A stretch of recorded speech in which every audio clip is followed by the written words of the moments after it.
Good evening. You're watching the main news on HKIBC. I'm Azam Khan. Here's a look at tonight's top stories. Hong Kong's economic growth remains in negative territory, contracting by more than predicted. The Immigration Department scraps walk-in applications for identity cards, saying appointments must be made. Hong Kong's economy shrank by more than expected last year, according to advanced figures, with negative growth for the third time in 4 years. An economist expects an improvement this year, but ruled out a spectacular rebound. Joanna Ho reports. The government had expected the gross domestic product, or GDP, to contract by 3.2% last year. But it was worse than expected as the economy shrank 3.5%. GDP contracted 4.2% year-on-year in the fourth quarter of 2022, continuing negative growth in the previous 3 quarters. Chinese university economist Simon Lee said that's because the real economic situation was worse than what many people had predicted. He said growth was hit by several factors, including interest rate increases. The continuous zero COVID policy in mainland China, and only until in early January this policy changed. Also because of the weak demand from Europe and also from the United States, of the very high inflation and also very strong U.S. currency would make that our things quite expensive. And the Hong Kong dollar is linked to U.S. dollar. The government, however, said private consumption has improved since the second quarter and towards the end of the year, when the epidemic situation stabilized and more COVID curbs were eased. Lee said it is possible that the GDP can reach pre-pandemic levels at the end of this year, but that would depend on how officials further adjust COVID measures. He agreed with the government's expectation that the local economy would pick up following the massive relaxation of COVID curbs on the mainland, but felt the improvement would be marginal. The slowdown in the economy in China, still lots of problem in the real estate development sector, and also the unemployment rate is quite high among the younger population. Lee is not optimistic about a large rebound in retail sales, seeing many Hong Kongers now prefer spending money in countries such as Japan. Joanna Ho, HKIBC. 3 secondary school students aged 14 to 15 have been arrested after customs officers seized $3 million worth of drugs. 4 blocks of heroin concealed inside kickboxing pads were confiscated at the airport freight depot on their arrival from Thailand. A 14-year-old boy who went to a collection center in Sao Mau Ping to pick up the goods was arrested yesterday. Tools to repackage drugs and 3 kilograms of suspected methamphetamines were found in his home. His 15-year-old brother and a 14-year-old girl who tagged along to collect the consignment were also arrested. People applying for an identity card or a replacement one will have to make an appointment. They can apply to replace their old cards at 9 centers until next month, but the Immigration Department urged residents living abroad not to rush back for renewal. Macy Mock reports. There was a long line outside the Registration of Persons office in Sham Shui Po this morning as people applied for identity cards or a replacement. I'm here to get my ID card for the first time, and I've tried twice already at Fort Tan, every day at 6:30 a.m. And failed to. The Immigration Department noticed a large number of people calling at its centers without an appointment after quarantine-free travel with the mainland resumed. It said it will not handle applications without appointments, but will assist those in urgent need. Applicants were urged to book online or by telephone. There will be no so-called walk-in quotas issued, and we will reserve more quotas for the public to book the service.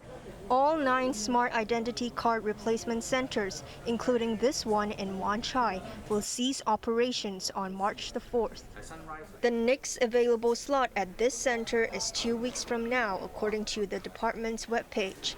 Slots at the Mong Kok Center are booked until nearly the end of the month. We will monitor the demand, and the deadline, the application deadline of March 3rd is only for the replacement exercise. And after the end of the replacement exercise, residents who wish to replace their new Smart ID card can still do so at registration of persons offices. But Yong said Hong Kongers staying overseas need not rush back to replace their identity cards. They can apply for a new one within 30 days of their next arrival in the city. Maisie Mock, HKIBC. A day after Hong Kong's oldest fabric bazaar closed, a new one opened just 400 meters away. The Sham Shui Po Fabric Market will accommodate 16 vendors who moved from the now shuttered Yen Chow Street temporary Hawker Bazaar. They will be charged a monthly rent of up to $1,800. Because the relocation happened in a hurry, only 2 vendors were able to start business today. Their representatives urged the government to step up promotion for the new venue. Cross-border secondary students can return to Hong Kong without reserving a quota from next week at the earliest, while primary and kindergarten pupils will have to wait longer. But some students decided to come back today to adapt to campus life earlier. Joanna Ho has the story. After 3 years of COVID, a once familiar scene returned to Shengshui Station.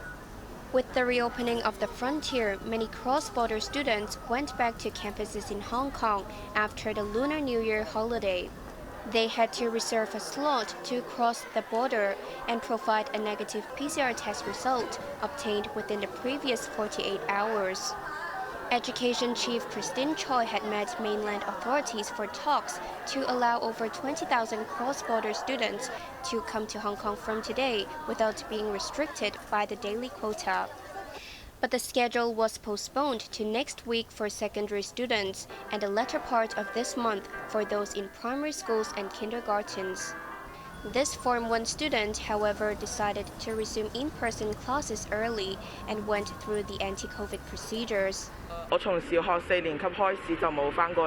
He said he hasn't been in Hong Kong since he was in primary 4 and wanted to reunite with his classmates. This primary 6 pupil, who studies in Fung Kai No. 1 Primary School in Shengshui, rushed to take a PCR test last night so that he could return to class today.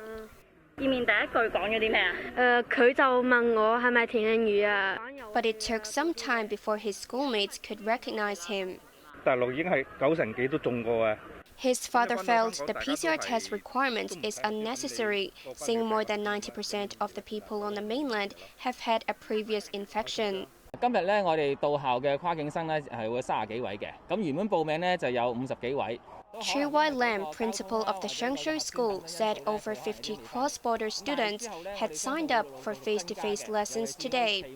But only about 30 showed up, possibly because of the inconvenience caused by traffic and COVID restrictions. He expects more students to return in the coming weeks. Joanna Ho, HKIBC.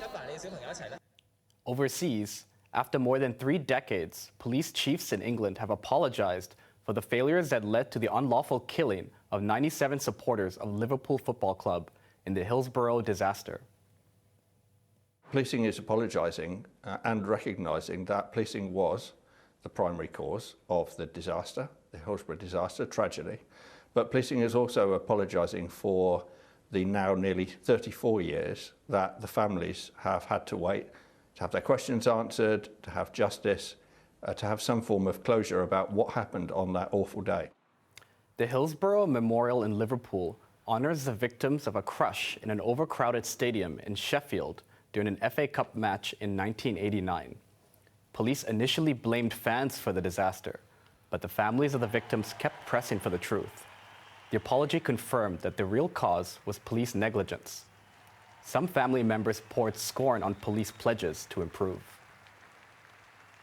I don't think the report is worth the paper it's printed on. I think it's just been one of those where they've been seen in public to do what they think they're expected to do. But there's no real sincerity.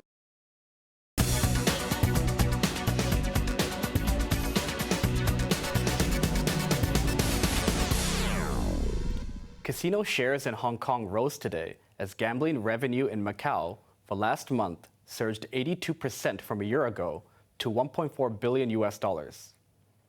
The easing of COVID measures saw 500,000 people flocking to the world's biggest gambling hub over the Lunar New Year.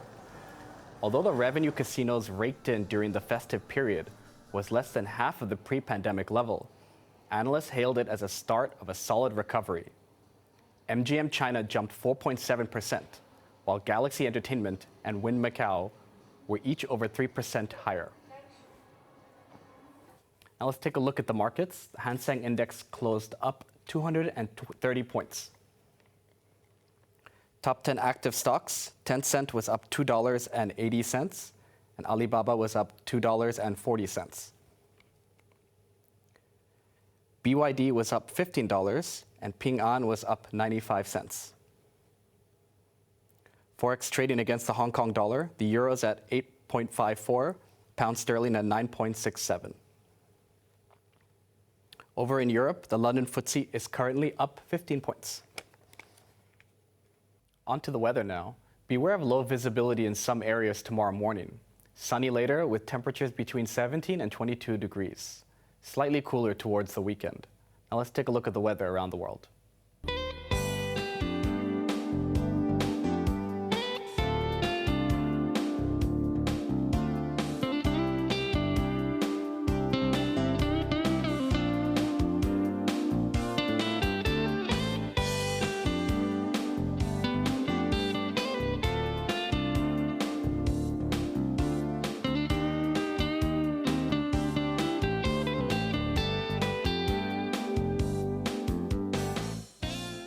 That's our main news for Wednesday night. Join us for more news at 11. I'm Azam Khan. Good night.